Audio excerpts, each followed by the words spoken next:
हिंदुत्वाच्या मुद्द्यावरून उद्धव ठाकरे यांनी भाजपवर जोरदार हल्लाबोल केलाय। त्यांनी राम मंदिर हे भाजपने बांधले नसल्याची टीका केली आहे। भाजपाने आधी रोजीरोटीबद्दल बोलायला हवं। शेतकरी, महिला, गरीब तरुण या मुद्द्यावर की हिंदुत्वाच्या मुद्द्यावर, ते कोणत्या मुद्द्यावर लढत आहेत हे त्यांनी सांगावं। राम मंदिर भाजपाने बांधलेलं नाही, हा न्यायालयाचा निर्णय होता। बाबरी मस्जिद पाडण्याची जबाबदारी शिवसेनेने घेतली।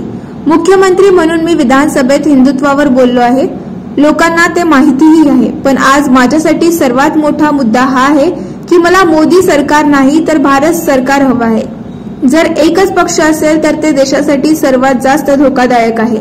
माझ्या वडिलांच्या काळात एक मजबूत सरकार असावे असं आम्हाला वाटत होतं, पण अटलजींनी आघाडीचे सरकार यशस्वीपणे चालवले। नरसिंह राव यांच्या सरकारने आर्थिक सुधारणा आणल्या।